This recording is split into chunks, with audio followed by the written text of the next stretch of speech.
Good morning, everyone, and welcome to this week's episode of The Context. I am super excited for today's episode. We have an amazing group of speakers here, and we're going to be diving into talks on the MCP Registry, MCP management, and all sorts of interesting things. So, before we get started, I'm Shannon Williams. I'm your host. Darren is out today, but we have, like I said, a great group of people here to really talk MCP and get into all things MCP related. So, a couple quick housekeeping episode issues before we get going. The MCP Dev Summit slides from London are all up on YouTube. If you want to watch any of those presentations, they're now live and up. And we are, I believe, 1 week away from opening up the call for papers. It looks like it's going to open next week around this time on the 11th. So hope everyone is excited and starting to think about what you want to present for our New York event. The context has been going crazy lately. We have been hosting special episodes. We've been diving into all sorts of things about the latest MCP release. If you haven't seen that talk we had with David 2 weeks ago, I would highly recommend watching that. He gets into all of the thinking behind what went into the release from last week. We talked a little bit about the MCP first year anniversary, and lots of exciting stuff going on. So please definitely go back, watch some of those old episodes, and we've got some great stuff coming. In fact, in addition to today's talk, we have 2 talks coming up next week. Actually, we're going to do a special episode. I don't know if everyone saw, but the week before Thanksgiving, when we were off, there was an announcement of this new MCP apps project that is kind of converging all the work that's being done at OpenAI and Anthropic and the MCP UI teams around a new MCP apps standard. And so the founders of MCP UI are going to join us next Tuesday for a special episode where we're going to talk all about this new MCP apps. We're going to do a deeper update on MCP UI, where it's at, where it's going, and kind of talk about the future now that there's a new project. On Thursday of next week, on our normal episode, we have a member of the technical staff at Anthropic, Adam Jones, who's going to be joining us to talk about code execution. We've talked about this sort of in a number of different episodes over the last 2 months, 3 months or so. But Adam wrote a great article on Anthropic's blog about, kind of how to approach this. It has definitely changed for the better, a lot of the MCP design that's been going on. So highly recommend attending that. And then we have a interesting talk from the team at Main Matter to talk about the Svelte framework and how they built an MCP around that, something we are very familiar with here at Obot because we use Svelte. And so we were excited to see Paolo submit a talk and get him on. So if you would like to talk and join us and present something cool, present what you've built, if you're a founder, if you're a user, if you work with MCPs, just scan the QR code, send us a proposal, and we'll get you scheduled. We have sort of 2 slots a week. They're pretty much full for the rest of the year, but we have plenty of spots in January. So, come on down and let us know what you'd like to talk about. For those of you who've never been to an episode of The Context, we try to keep this pretty tight, and we get usually 1 to 2 talks every week. They're fast. We keep them to about 20 minutes. And if you have questions, you want to ask anything, whether you're watching on YouTube or X or LinkedIn or Twitch or wherever you are, just type them in. I usually see them, try to work them into the conversation at the end. And should be a lot of fun. So with that, let's talk about our 2 talks today. Our first talk is all about the registry. We have 2 speakers here, Toby Padilla and Craig Jalick. Welcome, gentlemen. Excited to hear your talk. They're going to be talking about what's been going on with the MCP Registry project. We've had talks on this at both of the summits. It's progressed over the last couple months. And our team here at Obot, Craig and I work together. We've been working on implementing it and working with Toby because GitHub has been doing some amazing things to allow organizations to kind of manage registries through GitHub that can kind of flow all the way down into clients like VS Code. So should be a really interesting talk. I'm super excited to have both Toby and Craig here to talk about that. And then afterwards, we're going to be talking with the team from MCP-cloud.ai. And they are a startup that has been building a management tool that can do all sorts of selective tool access and tool aggregation. And excited to see Valley and Alex come and talk. They've been working on this project for a little while, so should be a lot of fun. And with that, let's get started.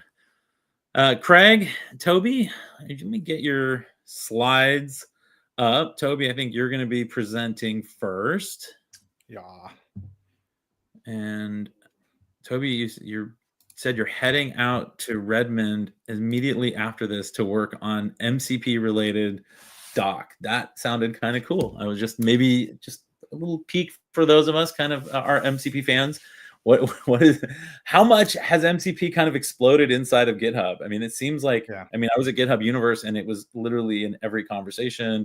Obviously we had the night. It seems like maybe more than any organization of its size, other than maybe Anthropic, you guys have just fully embraced MCP, and it's obviously leading to some of the stuff you're doing in the product. Yeah, we've gone all in on it, right? So we've got the GitHub MCP server, which is one of the most popular MCP servers out there. I'm on the MCP steering committee as a co-maintainer of the registry, along with Adam, who's going to be on your show. I think you said talking about code mode next week.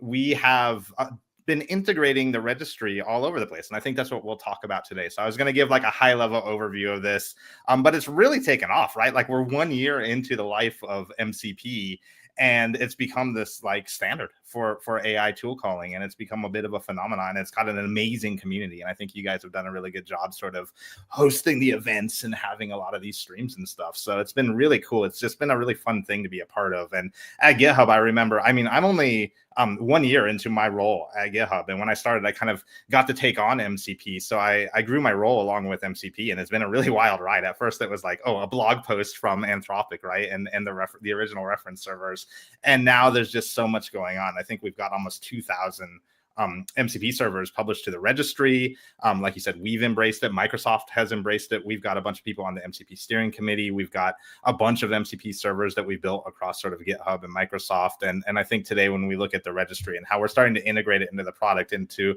like as governance and as an allow list and as a place for open source maintainers and startups to publish their MCP servers, it all kind of makes sense, right? Especially when you look at where MCP servers live today. A lot of them, most of them, in fact, start their lives as GitHub repos. So that's kind of was the foundation for us to go all in on this. And we've been seeing sort of a really good return on that investment from just the empowerment that all of this technology gives to AI. Awesome, man. Well, I'll get out of your way. Can't wait to hear your presentation today.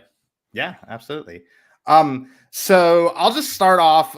This will be quick, but I want to give an overview of a lot of these pieces and how they wire together. And then I'll hand it over to Craig, and you can start to see how these standards enable different pieces of the puzzle to connect and start to create this good amount of value. So at the sort of base layer, we have the open source MCP registry that we've been working on with Anthropic and the MCP steering committee. And what this is meant to be, and I encourage anyone to like go to this repo and give it a look and give it a star, is this is the canonical source of public MCP servers. It's not really meant to be hit by end users directly. The idea is that as an MCP author, you publish your server and your server updates into this open source registry, and then downstream registries will pull from this. And these downstream registries are meant to be integrated into platforms or add sort of value or a particular skill. So for instance, the GitHub MCP registry, which I'll also show, pulls from this registry, and we enhance it with our data. So for us, that's star counts, readmes from repos, and then we do sort of a deep integration into VS Code. And so this is an open source project. It's entirely written in Go. If you know Go or you're passionate about MCP, I'd encourage you to come take a look at this. We've got it live and hosted. We've been hosting it. Anthropic's been helping us host it. You can go through and kind of look at the API here and how all this works. If you're an MCP author, a server author, you need to publish to this. And there's a few ways to do this now. We have in the MCP registry, you can go into the docs and take a look at publishing somewhere in here. I think I had it somewhere in there. But basically, you can use the CLI tool to publish. So we have, if you look at the releases, you'll see that we've got a command line tool that will allow you to publish your MCP server. And what you do with this is you run an init, and it'll give you a skeleton server.json, which is sort of the structured file manifest that you use to publish this. And then you go through and you edit it and you change it so that it has all of your data inside of it. And then you can also hook it up to CI. So if you have like an actions workflow or something, you can use that to publish directly to the registry. And in the interest of open source, I was actually talking to my buddy Carlos earlier today, and he runs Go Releaser, which is, if you're a Go developer, you'll know it as a way to automatically publish the homebrew and to get your GitHub releases built and all this. Well, he just added support for publishing directly to the MCP registry. So we're starting to see this open source standard get adopted by not just GitHub and not just Anthropic, but really big open source projects. Because if you look at Go Releaser, he's got quite a few stars here. So starting to see more and more ways to get your MCP server into the upstream open source MCP registry. Now, downstream from that, you'll see, for instance, our MCP registry. So you'll notice that we only have 54 servers in here and not 2,000, like I said. Part of this is because we're being very cognizant of just working out all the bugs in the OSS registry. So we're very much building that in public, and we want to make sure it's really secure. But these 54 servers are coming from the open source registry. So we're sort of allow listing them now with partners, big open source projects, our own stuff. You see a bunch of Microsoft here. And like I said, we're enhancing this by sorting it by stars. If you go in here, you can see the READMEs for these things. All of this is sort of a work in progress, but our goal is for within the next month or two to open the floodgates and just allow self-publication to this. So this is going to jump from 54 to 2,000, 10,000, 20,000, right? As soon as we start seeing this sort of get adopted by more and more people. And so stay tuned for that, but this will be self-publishable very soon. But this right now is just a curated set being synced from the open source registry, which actually makes it easier on all of these server authors, because as they publish new updates to their MCP server, it automatically gets synced to the GitHub MCP registry. And let's take a look at how this works, because one of the things that we do for integration into our platform is installation, one-click install into VS Code. And so if I'm on the GitHub MCP registry and I find an MCP server I want to use, I will just install it in VS Code. And it's going to take me in here. I think I already actually have this one installed, so let's maybe not use that. It'll take me in here and install the MCP server somewhere in here. You can also see that part of our integration is that we've got this is loading, the servers in VS Code themselves. So when you're in VS Code and you're browsing MCP servers under the extensions marketplace area, all of these are coming from the GitHub MCP registry. So once again, once we open the floodgates and make this self-publishable, you'll be able to see your MCP server show up directly in VS Code here. So it's kind of a cool integration. And one of the things that we're doing, and I think Craig will talk more about it, so I'll kind of transition it to him after this, is using this open source standard API that we're defining in the registry as a way to help unlock enterprise adoption for MCP servers. So if you talk to big companies, often you'll hear a lot of excitement about MCP, but they're not ready to go all in on it because they're worried, and I think correctly so, that there might be malicious MCP servers, there might be buggy MCP servers, there might be a workflow that sort of exfiltrates private data. And so what they want is a governance layer around MCP usage inside of their organizations. They want to say like, okay, we're comfortable with these 3 MCP servers from the public MCP registry, and we built, say, like 12 MCP servers privately that we use as like the finance department and the design department. What we've encouraged people to do, and what we're starting to build in the GitHub, is create a registry that adheres to this open API standard. And what we've done is allow enterprise and org admins in GitHub to go in and put any registry that supports this API in as the allow list for everyone who's a member of their org or enterprise. And what that means is that we then pass that registry to VS Code, IntelliJ. We're starting to support it in all of our surface areas. And those are the only MCP servers that people in that organization will be allowed to install. So this starts to unlock the door for enterprise adoption. And so we're excited to work with you guys on that, because this is sort of part of the talk that we're giving today, is that you're starting to adopt this standard. So you can use Obot as your allow list and your governance engine sort of for MCP usage inside of your enterprise. Yeah, exactly right. All right. Oh, sorry. Okay. So I'll pick it up from there and just kind of explain using Obot as that governance layer for your enterprise's own MCP registry. Just really quickly, I'll jump into a demo, but just to explain what we're looking at here, this is the basics of what you're going to see. VS Code is going to reach out to GitHub. The user is going to authenticate as their GitHub user, and they're going to essentially get back that MCP registry URL.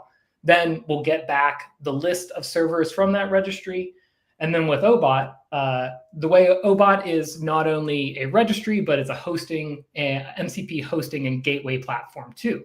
So if something in the registry is a remote server, the connection will proxy through Obot, allowing administrators to do things like audit logging. I've actually demoed this before on the context, so I won't stay too heavily on that. Or if it's a standard IO server, but you want to run it in a secure environment, you can actually launch that on Obot and basically treat it as a remote server. So that's what we'll see. I'll actually start by just jumping into, just show really quickly where you control this in Copilot. In GitHub. So if you go to GitHub in your organization and then jump down to Copilot policies, you'll see there is configuration for MCP servers here. You can turn it on. Here's where you can drop in that allow list MCP registry URL. And then additionally, this option basically says, should they only be able to install things in the registry, or is that sort of just the starting point for browsing? But from there, I will open up VS Code.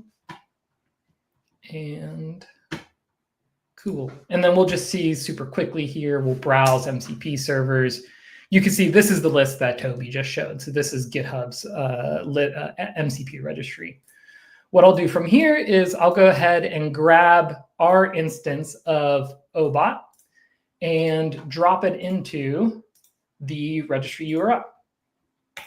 So off of sort of Obot is software you can install in your enterprise. It can be in your cloud environment, wherever. But at basically /v0.1/servers, you'll hit the registry endpoint that exposes the servers. So if we now go back to code inside VS Code, I actually have to reopen it. It seems like it works best if you reopen it and then pull the list up again. You'll see this list is now being pulled from my company's instance of Obot here. And you can do things. Ant vchart is a common one you'll see out in the world, but this is a standard IO server. Typically, you would install it on your laptop. I clicked install here. Because we're going to launch this on Obot itself, it's actually treated like a remote server. So I'll click allow, and VS Code will kick me out to basically authenticate with my instance of Obot and kick me back. And now we can see, sure enough, this server is installed and you can access it. Where the governance comes into play is when an admin comes to Obot, they can control exactly what servers users have access to. So that list of servers was basically every server that we've granted access to all Obot users here. So if I were to just, you can see I say everything in the global registry. If I get rid of that role and we just say, just Gmail, confirm, update, pop back over to VS Code and refresh my list here, you can see, okay, now users only have the option to install Gmail and nothing else. I'll say one interesting note here about how this worked with authentication. I think shortly before Thanksgiving, authentication on the listing servers part of the registry spec was merged. And I don't think that support for authentication is in VS Code yet. But basically, should your registry endpoint be unauthenticated and anyone can hit it, discover servers, or should you have to go through a very similar OAuth flow to MCP servers to see what you have access to? What we've done in Obot is if you've configured it with authentication turned off, then anything the admin has assigned to all Obot users will show up in the registry. If you configure your Obot instance to have authentication turned on the registry, then that'll be customized to like you. So, if I said Toby could hit Gmail and AntV and 2 other servers, when he hits the registry, he'll just see that smaller list. So the idea there is simply, by team or department, your security team, your DevOps team can control exactly which servers are discoverable by your end users. So I sped through that pretty quickly. That kind of is at the end of the day what encapsulates this ability. And like I said, with Obot, you can have all these controls for governance, for historically doing audit logs, and you can even control exactly how servers are deployed, how much resources they get, all of that. Obot's open source. You can pop over to Obot platform/Obot, give it a star if you like. You can install it yourself. We just released support for this MCP registry endpoint yesterday, so I'm excited to see folks trying it out and giving us feedback. All of this is very early, right? And so this is why we're building in public. Like you're literally hosting stuff off of localhost as we talk through this. It's been like us working together for the last few weeks. The auth point is a great one, right? Like we don't support that yet in VS Code because we just merged that in on right before Thanksgiving, like you said. But the use cases and the demand is there. You have a design team, they should have the Figma MCP server. You have a development team, they should have the GitHub MCP server, whatever's personalized for your role in the company. And so one of our goals with getting the authentication merged into the registry was to mirror exactly how OAuth works on the MCP servers, because we want to make it easy on the hosts to implement this, right? Like they've already gone through that's been shifting sands as well, right? The OAuth flow on remote MCP servers, and it's a lot of work for the hosts to adopt all this, and it's changing yet again in the latest version of the protocol for the better. But what we wanted to do is just piggyback on all that work and hopefully allow these hosts to reuse a lot of the code. So we didn't want to do anything that was any different from how you would authenticate into a remote MCP server, but ultimately we'll see that in all these surface areas as well, where we identify you as a user. You won't necessarily have to make your entire list of your company's MCP servers public to the outside world, right? Like it wasn't an issue at first so much because a lot of these people are running it on private networks, which is one way to sort of block the access. But ultimately, it makes a lot of sense to get the auth in there. And you guys are very well positioned to do that, right? Like you already have this role-based authentication and you can give back the server list. And it's great to see that you have the audit logs on there, because once again, these are the big issues that are blocking sort of MCP adoption in the enterprise. And so I think as products like Obot step up and to do this, it's really going to help get adoption out there for some of these more bigger, maybe more conservative companies with sensitive data. So it's great to see all of the pieces like come together, and it's kind of fun that we're building this in the open, right? Because you don't always do this. Sometimes it's like, oh, we'll go heads down and we'll come out with the perfect product in 6 months. But because so much of this came from the MCP steering committee and this open source project, and MCP in general is very open source, we get feedback, right? And this has allowed us to connect and start building on this more so than if we had at GitHub gone heads down and built this without any feedback. So I think it's a demonstration of not just how MCP works, but how open source can work to really fulfill even bigger companies' needs like this. 100%. It's interesting timing wise, because as we think about where we are right now, it's just like we're like just almost where this is all going to kind of come together. I mean, I think about like it's great to have a client like VS Code out for developers, and that's going to be your early adopters of this. But Copilot Studio supporting this, I'm hoping, and I'm almost confident that that's probably coming. And then suddenly you're like, oh, this is going to ideally be in almost every platform, and I'll be able to very quickly jump. N8N will have support for this, and any of my other sort of agent development platforms would have support for this. So building a kind of a generation of tools that can take advantage of this is what I'm looking for. My question to you guys, and maybe this is a Toby question more than a Greg question, is like, how far away are we from those things? Like, do you feel like we're 3 months away from the rest of the client ecosystem supporting this? Because right now it really is like, I'm struggling to find other clients besides VS Code that have even adopted the registry stack. I was reaching out to Block and Angie. Actually, I was like, hey, Angie, any chance you guys are working on adding this into Goose. And I'm really curious if you're hearing of other client developers that are building this in. Well, interestingly enough, if you remember the first MCP Dev Summit in San Francisco, Alex was on stage with Tatis and I, and our demo was actually getting this into the Goose Extensions marketplace. So I have faith in that team, and Angie's amazing, and everybody's over there is amazing. So I think that they'll get in there.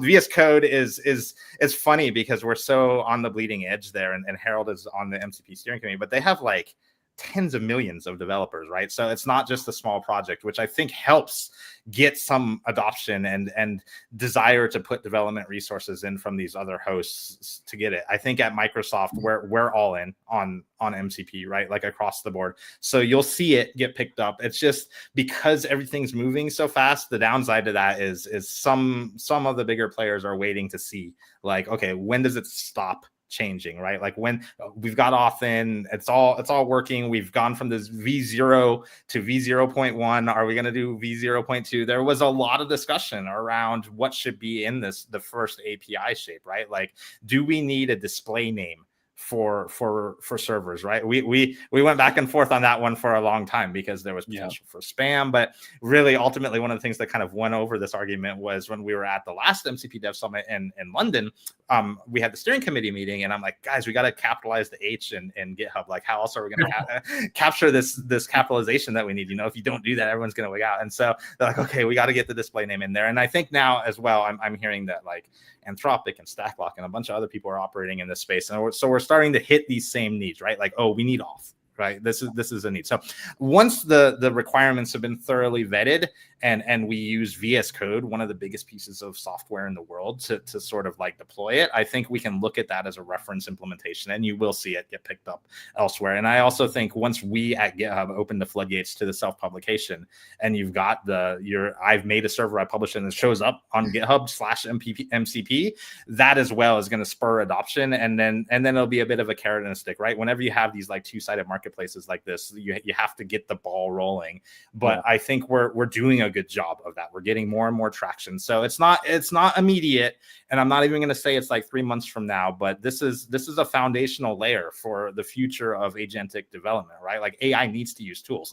And so this is going to be there for hopefully decades going forward. So we're moving as fast as we can at this point, but I do expect to see more adoption, and probably like you're alluding to, outside of the developer space as well. Hopefully sometime this year. I think I couldn't agree more. And I'll tell you, as a person who uses AI all the time across lots of different tools, like I'm not a developer by trade. So I use it in VS Code, but I use it in other platforms all the time. The idea of being able to have, even outside of work, but just to be able to have a personal registry of all my MCPs that I have wired up, configured, kind of tied into better auth that I trust, and that I don't have to run locally, don't have to install, and can quickly jump back and forth between OpenAI, Claude, Anthropic, VS Code. Like, my MCPs should be centralized. I should have all my MCPs at my fingertips wherever I go. And I don't really, honestly, I want them in, I want them next to Siri, right? Or I want them in Google. I want them everywhere because I want one for my Amex, and I want one for my United Airlines, and I want one for all the other things that I'm expecting to see MCPs on in the next years. And that side is only going to happen when I can really sort of tie my identity to my MCPs and then drag them around with me because they're mine. And I think that is actually probably how it's going to end up. Maybe it'll be a super agent that I tie it all to, and that comes with me, or it's going to be my MCPs in some kind of a catalog. But as soon as that materializes, I just see the experience for my dad, for my son. I love that use case, your personal ones, right? That you roll with your data. Yeah. It's like, I can do this, but it's a pain in the ass. I spend so much time reinstalling and updating. It's just a pain in the ass. And it's like, oh, this is fine for techies. It's fine for developers. It's fine people who are doing this because they are super excited about the tech. But my wife just wants this to work with all of her shit, and it's ideally through talking to her phone. Like, that's how she's expecting it. And so this is awesome, guys. And really appreciate you coming on, sharing this, showing what you're built. And I've been hearing this from Obot users for a while now. Is like, could we get sort of more of a standardized approach to registry? Can we put this stuff together? So I'm very optimistic we'll see this in the next year become a kind of key part of how people are thinking about their internally MCP infrastructure. Yeah, and thank you guys for embracing the standard, right, and pushing this forward. It's important for GitHub and Microsoft to do this, but it's also important for startups and open source developers like Carlos at Go Releaser, right? We're seeing so big companies, startups, open source individuals. It's great to just see it like across the board, because I think that's what it takes to really make this standard. 100%. Well, thank you guys, because honestly, it's like we get excited about this stuff, but there's nowhere to run it without a client. It's really hard to show the value. We've been just like, well, we have our own little client, but it's not the client that people are using every day, right? Yeah. Like our web-based inside of Obot client is fine for people that are just looking for something fast, but the really powerful clients need to be supporting this, because we are in a multi-client universe, and I think that's not going away. Like I personally want to be interacting with AI through all sorts of different clients. I have a feeling. Me too. Yep. Yeah. All right, guys. Thank you so much, and really appreciate the work, Toby, Craig. Yeah, thank you. All right. Our next talk is a team from MCP-cloud.ai, and we've got Vali and Alex. You guys are joining us from, I know one of you is in London, and then which one of you is in London, and where is the other person? Maybe start with that real fast. No, I'm based in Amsterdam. Amsterdam, not London. Yeah. Amsterdam. Vali, you're in Amsterdam, and Alex, where are you located? I'm based in Athens, Greece. Okay. Yeah. Well, lucky you guys. Which one of you has a storm going through? I saw one of you send a note. Yeah, that that was me. That was me. It seems to be fine, but if something cuts off mid-presentation, then Vali will just take over and keep going. You know what's the beauty of having a co-founder? You know, you're on your own. Exactly. If you're just a founder, you're really screwed when the storm comes through. But you get a co-founder, man, everything gets better. That's a nice allegory. At this point, I think I've got 8 co-founders. I just keep accumulating co-founders. It's great. Just, why stop with one? All right, guys. Well, super excited for this talk. Alex, you're gonna kick us off, and really excited to hear more. Yep. Okay, I'll start my presentation. Let's put it here, and if everybody can see, Vali will start doing a small intro. Go ahead, Vali. Yeah, thank you, Alex. So both me and Alex, we started MCP Cloud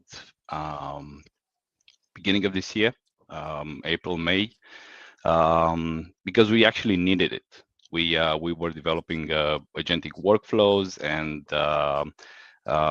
when you develop them locally, of course, it's easier. But when you deliver those things to customers, then they have to be reachable in the internet. So it started as a need, and then the feedback was quite positive. So that's how we turned into a platform, which is now today MCP Cloud. We are approaching nearly 1,000 users, and I think that's partially because the platform is fairly easy to be used. Goes along with the low-code platforms. It's very easy to deploy an MCP. Just copy the code, bring it in, and then you start using it. You'll see it later on in the demo that I'm gonna deliver. And partially because we see that a lot of people adopt MCPs. I think I was reading some articles that it's probably one of the technology that with the highest adoption rate. So both me and Alex, we come from the infrastructure, DevOps, cloud solutions. So it was actually fairly easy for us to start building the platform, make it secure, make it reliable, and that's how we started it. When we started, we didn't have a registry, so we built one, and all the MCP servers available in the registry were tested manually and curated by us one by one. But I'm gonna hand it on to Alex, so he's gonna walk you through the journey and also present what we recently delivered for MCP Cloud. Hi everyone. So yeah, as Vali mentioned, this is a platform that allows you users to do cloud-hosted MCP servers that are accessible remotely.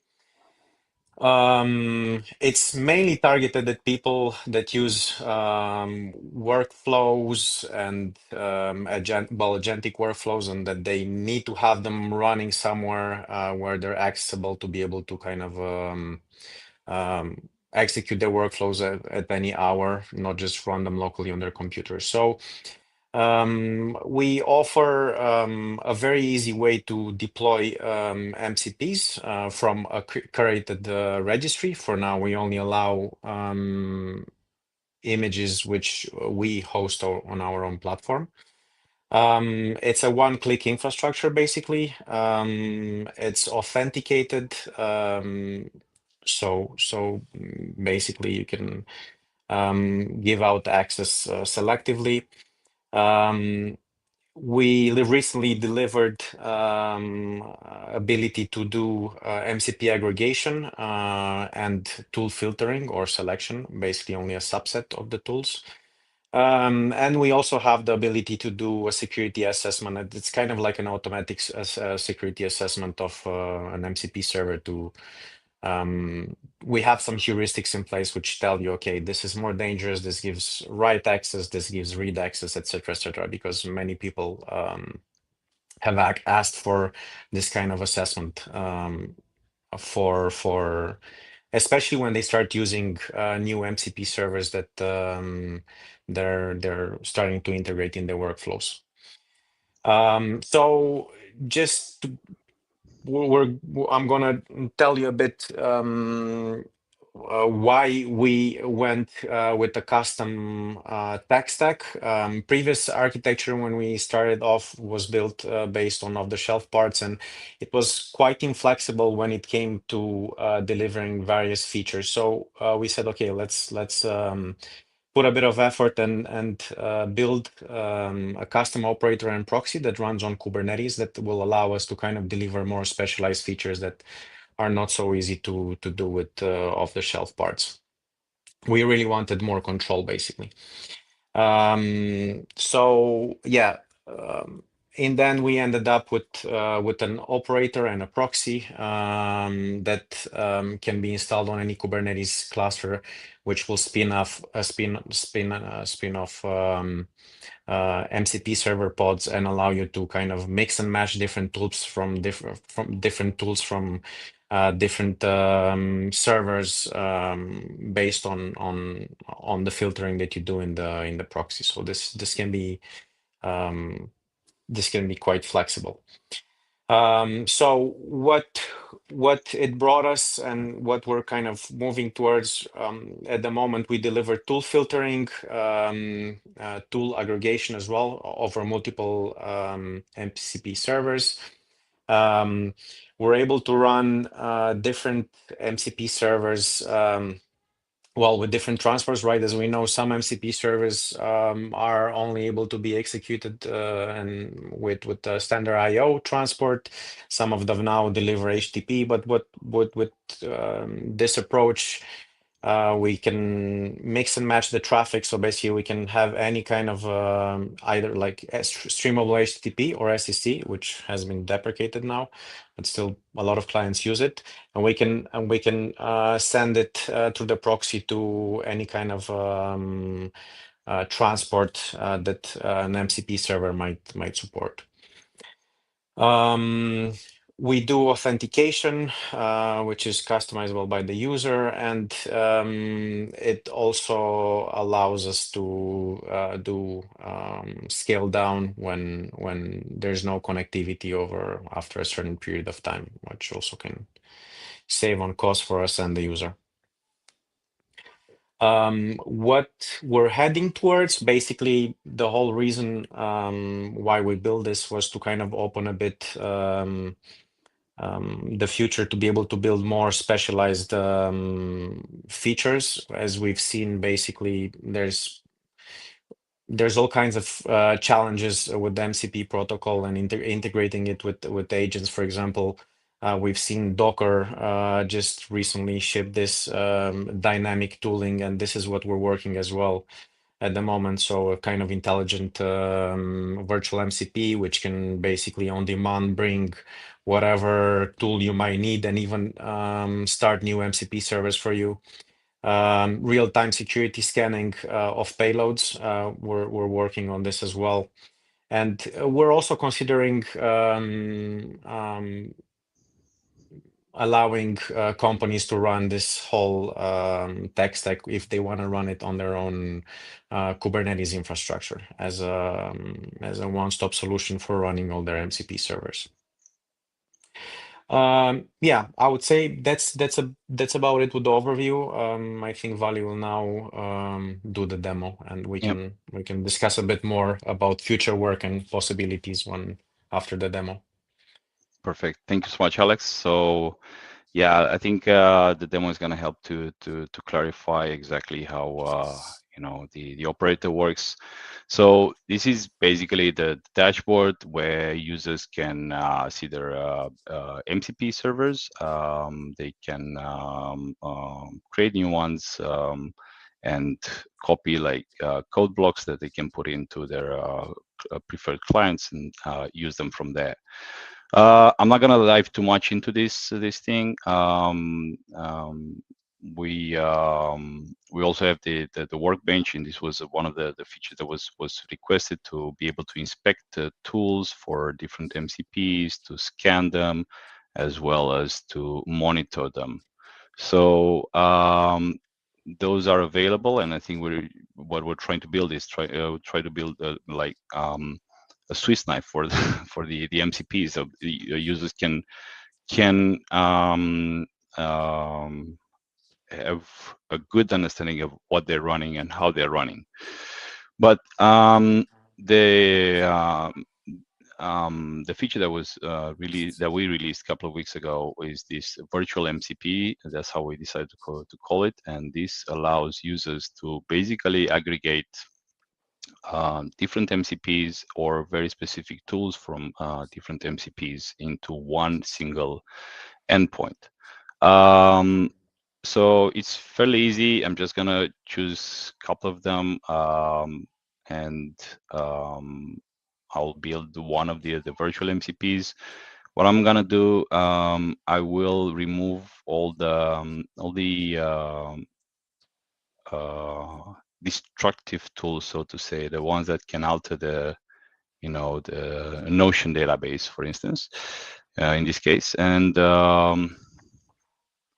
retrieve query, create comment, and then I'll just do the same for the other one. There's a Neo4j MCP, so I'm not gonna allow it to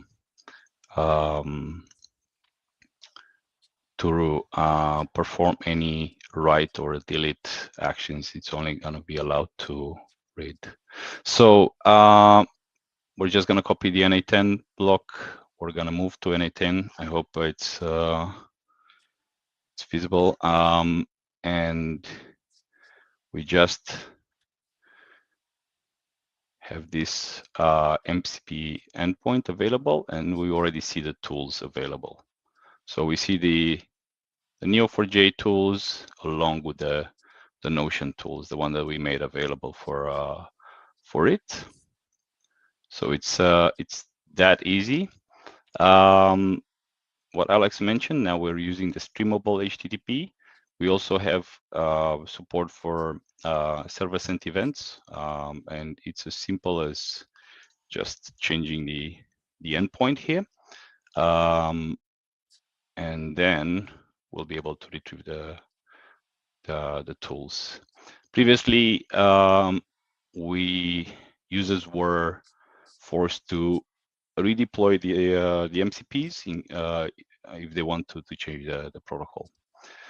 So that is one of the virtual MCPs, and I'm just gonna run some couple of prompts for this is gonna retrieve some incidents from Notion database.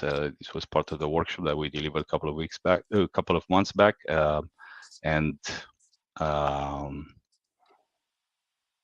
we're gonna ask the agent to perform some changes into that one. So one of the multiple benefits of being able to filter out the tools at the MCP level is that will especially when enterprises are going to adopt these things broadly, then you can select which MCPs and which tools you want to give to certain users. So for instance, imagine that if you run in development, you should be able to run destructive actions such as drop tables, delete, updates, but maybe in production you don't want to do those things. So I think that's where the virtual MCPs would allow enterprises to have more control over how they want to operate and use their infrastructure services. So yeah, I was able to retrieve, like, there are like three incidents in a Notion database. We're not going to focus on that one. I'm just gonna ask if we have any Neo4j entries for these incidents. I'm gonna ask it to.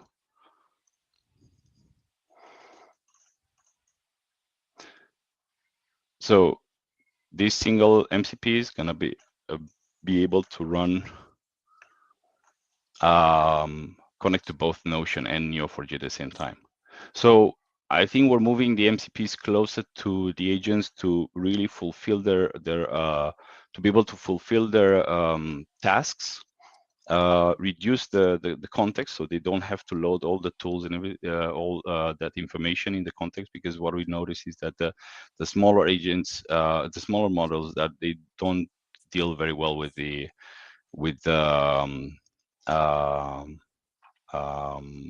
MCPs that supply a lot of tools. They get confused. They don't know which one to use, and that's a big problem. But once you know how you want to run the agent and what tasks it's supposed to do, then it's much easier to select the tools and allow it to use only those tools only. Yep. Yeah, this is the agent that. Very cool, guys. I mean, this is a interesting product and interesting approach. I love how you kind of incorporated Kubernetes into your architecture. I have a couple questions, if Sure. you don't mind. Go ahead. My first one is just trying to understand, just kind of architecturally, what you guys are delivering. So, is this a SaaS platform? I mean, it looked like it when I went to your cloud. It looked like you log in, you get an account on the dashboard. How does that connect to an operator? Do I run the operator on my own Kubernetes? Maybe you can, tell me a little bit about sort of that and kind of how you guys have approached, the architecture of this whole platform. Because I'm a little bit confused. Yeah, sure. I'm gonna do an intro, and Alex will take over and explain exactly how the operator works. But the platform allows users to host MCP servers. So in case you need an MCP server, you just go there, pick one from the registry.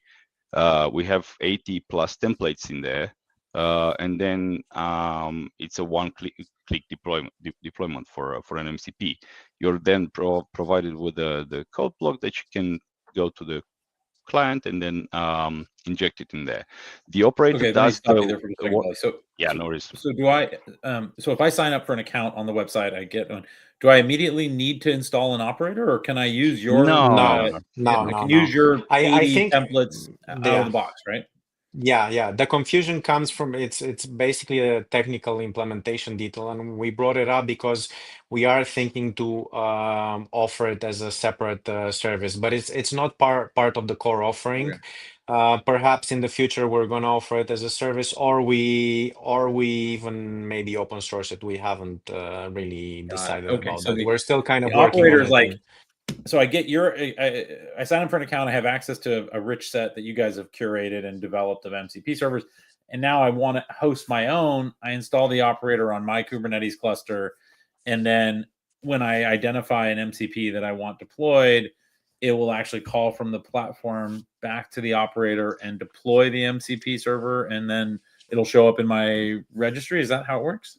Yeah, you make it sound really complicated. No. So the operator is only helping us to deliver. Only helping to our, your company. It's not helping. Yes. So I don't deploy it on my Kubernetes. I deploy it on your Kubernetes, or it's deployed on your Kubernetes. Yeah, it's deployed hosting. now. That is a different story. Yes. So yes. Okay. Companies so this stuff can is actually all running in the cloud. From as far as I'm concerned, everything is running in the cloud. Yeah. Everything is running in the cloud, basically. Yeah, exactly. Got it. Okay, that helps me because I wasn't quite sure if this was running on my Kubernetes. And yeah. Okay. However, enterprises can take this together with the operator and run it internally into their organizations. So this that makes also, sense. I mean, that would be going to be my next question: is there an on-prem version of this that I could take and implement the entire stack behind the firewall? I'm like a government, and I want a high level of security. I imagine that's a possibility as well. Yeah, exactly. We're not doing marketing. We haven't said anything on the website about it yet, but we've had some discussions with a couple of organizations that were interested. First of all, they wanted some expertise on how to run them, and then of course this whole operator idea came through. Got it. Okay, cool. So that makes sense. Then my second question for you is more about just the business model then. So how do you guys charge for all of this? I sign up and I pay a monthly fee of some kind or another, or is it exactly. per, based on how many MCPs I use? How do you charge for the platform? Subscription based, yes. So basically for a number of resources and a number of MCPs. MCP servers. We have some pre-made packages basically. So we have some tiers, let's say, so which gives you a number of typical MCPs SaaS pricing. Then I come in. It's very straightforward, and we're still learning a bit. But yeah, this seems it has been working out until now. Perfect. And then my last question, Craig may have some more questions, but my last question I thought was I really was excited when you showed kind of the scanning side in there. Can you explain a little bit about what you do there? I get an MCP server. Now, if it's your MCP server that you guys are providing, I assume I don't really need to scan it. But let's say I'm bringing an MCP server from the wild that I drop it in, I click scan. What happens? So that was a strategic decision to implement the inspection and the scanning because we started with the templates that we provide for MCPs, but this is the first step towards allowing users to bring their own MCPs, because as part of the deployment of their own MCPs, we're gonna scan them, and if they do not pass that scanning, we're not gonna allow users to deploy those MCPs. So are you scanning with a specific tool? Like what are you scanning using? We scan pretty much all the tools available on the I mean, MCP. what are you scanning it against? Is it a whitelist scan? Is it a blacklist? Is it something you guys built, or is it using an open source scanner that you're using? It uses an open source scanner, and it uses similar to CVE database with the vulnerabilities, and that only applies to the MCPs. Got it. So that's what we check it against. Very cool. So Craig, any questions you had? Yeah, go ahead. Yeah, I think a couple. One, so is bring your own MCP server in there now, or is that kind of your work? Not yet. No, we're working towards it, but it's based on your talk and Toby's talk. It was really like inspirational to see. Basically, there's GitHub was working on the registry. Of course, Docker now has a really large registry. And I think it's time to open it up because it is a rat race to keep up, like keeping your own registry. So I think we now have the feature set that I think the next step will be to open it up so people can just point to the registry in GitHub or Docker and just run something from there. And do you envision supporting, the different runtimes that are out there, NPX, UVX, containerized, kind of any of those? We already do. Actually, that's one technical detail that we haven't mentioned. That was part of our transition to the operator to be able to we support all the popular ones. So now, right now we support UVX, npm and Docker containers. But of course, we can customize the templates to run anything. Anything that can run inside a container is good to go. Right, makes sense. I always like to ask what's next, like any other big features you're working on or kind of see coming. Yeah. Well, yeah, go ahead, Vali. So we have some ideas. So maybe so having this operator will allow us to tap in with controls into the MCP. So basically, you can have segregated permissions that will allow users to access the tools. We can build an MCP to dynamically generate an proxy with certain tools based on the task that an agent would be tasked with. We're also considering exposing public MCP servers via like that behind have access to paid APIs over the X402 payment protocol that was released not so long ago. So we have a lot of ideas. Yeah. I would very much like to integrate with your registry, because to be honest, curating 80 plus templates, that took a lot of effort from our side. Oh yeah, I think But we're doing the same thing. Yeah. And if I may add some notes there, because I really like what Shannon said a bit earlier about having your own MCP. So like right now, if you think about it, MCPs are separate pieces of software that run independently. But I think what people want is a single endpoint, which is theirs, which aggregates all their MCP tools. We don't care if what code, where it's running, how it's running, but you want to be able to access that, to be able to kind of achieve that through your agents. And of course, once you layer also something like X402 with payments on top of it, you can really start to have some very interesting interactions there. But these things are kind of developing as we go, and we're looking in that direction, prototyping with some stuff, and it's really exciting. We're also really big users of agents, and we use AI in our day-to-day life, and it feels like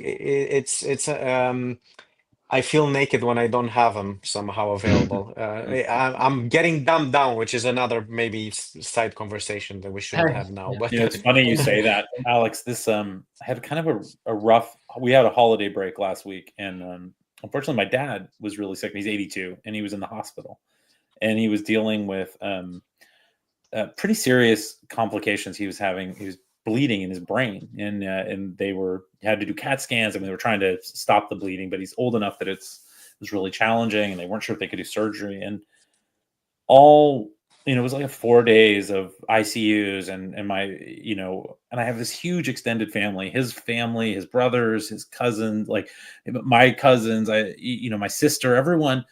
And around halfway through, I started to, kind of start using ChatGPT to just start kind of giving it all the information that's happening. Like, okay, we got this report, and I got this from Kaiser, and I got this piece of information.